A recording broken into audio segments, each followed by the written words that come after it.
Yes, thank you. And good afternoon, Mr. Chairman. My name is Jerry Ensminger.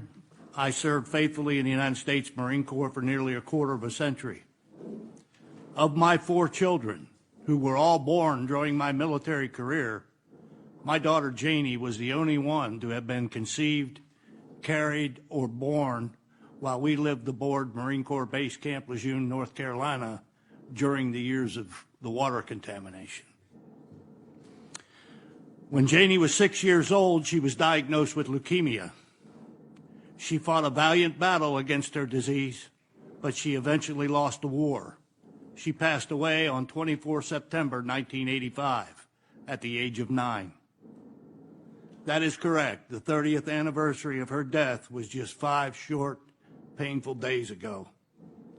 Janie is but one example of the multitude of tragedies suffered by former Camp Lejeune families who were exposed by this negligence. It wasn't until August of 1997 that I became aware of the contaminated tap water aboard Camp Lejeune. The Department of the Navy and the United States Marine Corps did their very best to conceal the truth, but eventually that genie escaped its bottle. At first, the Department of the Navy and Marine Corps reported that the contamination had reached only a few of the base's water supply wells, and they had immediately taken those wells offline. There was absolutely no mention that the contaminants had reached our taps. When that fact was finally revealed, authorities with the Department of the Navy and Marine Corps publicly described the levels of contaminants that we were exposed to as minute, trace, small, or minuscule. Many years later, when the truth was finally revealed, Camp Lejeune's contaminated tap water is now known as the worst and largest tap water contamination incident of a major water system in the history of our nation.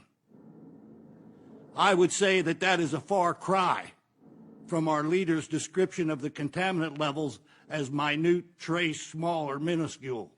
Wouldn't you agree? Mr. Chairman, I will now address my years of experiences with the Veterans Administration concerning the Camp Lejeune contamination issue. I would like to preface my detailed comments with this one statement which I feel encapsulates the VA Camp Lejeune saga. Agents within the VA system have expended more effort, time, and money devising methods to deny Camp Lejeune victims their rightful benefits rather than providing them. During our April 2010 Camp Lejeune Community Assistance Panel meeting, Mr. Brad Floor of the VBA described in great detail the VA claims process which Camp Lejeune veterans needed to follow when submitting a claim for service-connected benefits. A court-recorded transcript is available on ATSDR's website of that meeting. In 2013, the VA changed the rules and the requirements for Camp Lejeune claims. They had created an entire new step in the adjudication process for Camp Lejeune claims only. This step was called subject matter experts, or SMEs, who were selected from existing VA medical staff. These so-called SMEs were neither scientifically or medically qualified to make the judgments or evaluations that their VA handlers were tasking them to make. The fact that the VA has veered out of their lane of providing health care and benefits and into areas of expertise from which they have no business venturing raises some very troubling questions for me. First and foremost, what is the motivation for VA staff in their incessant pursuit in denying veterans their benefits?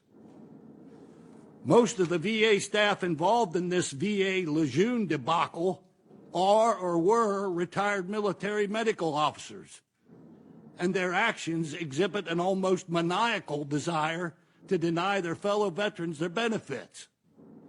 Secondly, we need to determine if a congressionally approved standardized VA claims process exists, which veterans can confidently follow when making a claim.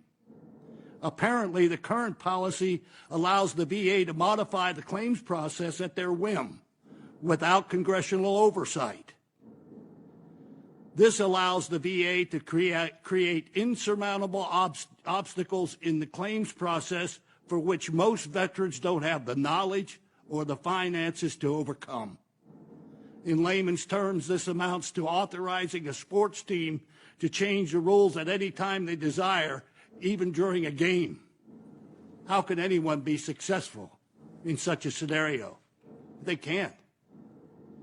For example, I have witnessed many Camp Lejeune veterans' claims where these so-called VA SMEs completely ignored and even challenged the veterans attending oncologists and other medical specialists. Thirdly, Mr. Chairman, in light of the VA's Camp Lejeune SME fiasco, with their demonstrated desire to rely on outdated science and their refusal to recognize and utilize the most up-to-date scientific studies available, I must personally oppose Bill S-901. In its current form, S-901 would not only be dangerous to the welfare of our veterans and their families, it would create a conflict of interest and a duplication of efforts which other existing governmental agencies are tasked, staffed, and equipped to perform. I would be in favor of a modified S-901, which would mandate one or a combination of these existing agencies to perform the task outlined in this bill. In closing, Mr. Chairman, no other military toxic exposure incident in our history has been documented nor studied as thoroughly as Camp Lejeune. Much of the science is already in, and more is coming in future study reports.